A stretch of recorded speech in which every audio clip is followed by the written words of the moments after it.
We all know that sending a text message while steering a 2-ton vehicle at 60 miles an hour is a terrible idea. The statistics on the danger are universal, and the warnings are everywhere. Yet millions of people pull out their phones behind the wheel every single day. If you ask them why, they usually have a rationalization ready. They'll claim they only check it occasionally, or they only do it at stoplights, or that they are exceptionally careful drivers. This behavior highlights a mismatch in how we approach training and education. When people make poor choices, our default assumption is that they lack information. We treat the issue as a knowledge deficit that more data can fix. So we provide more data. We create longer presentations, add more terrifying statistics, and emphasize the warnings. But providing an intelligent person with more facts does not necessarily alter their actions.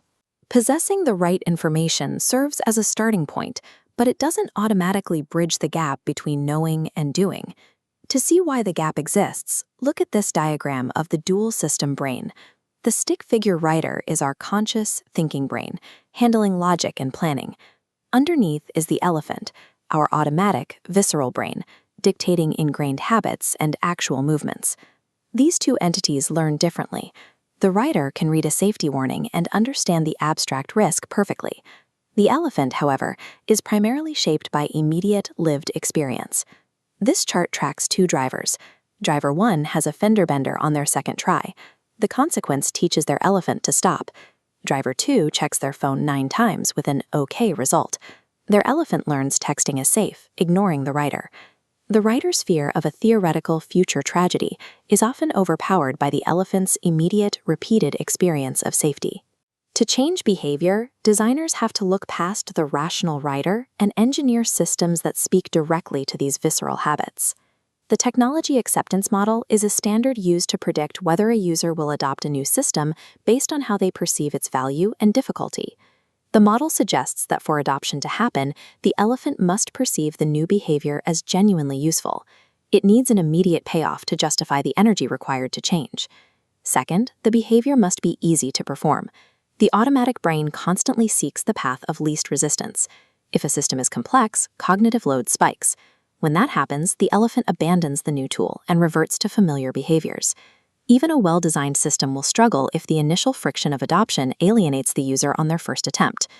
We can manage the elephant's fear of the unknown using Everett Rogers' model for how innovations spread. One key factor is observability.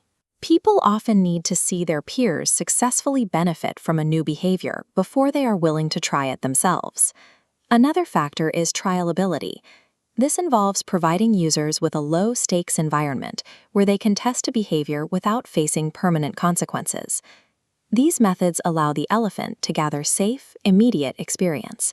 It replaces abstract promises with evidence the automatic brain can trust. Lowering the threat of immediate failure is a necessary step for any long-term behavioral change. Users will abandon even the easiest tasks if they doubt their own competence. This is where self-efficacy, the belief in one's own ability to succeed, becomes a factor. Researcher Carol Dweck found that how we praise performance can have unintended consequences. Specifically, praising students for being inherently smart produced different results than praising them for their effort. Labeling someone as smart traps them in a fixed mindset.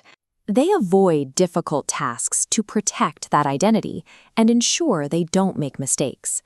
Conversely, praising effort fosters a growth mindset. These individuals embrace challenges and view failure as part of developing a skill.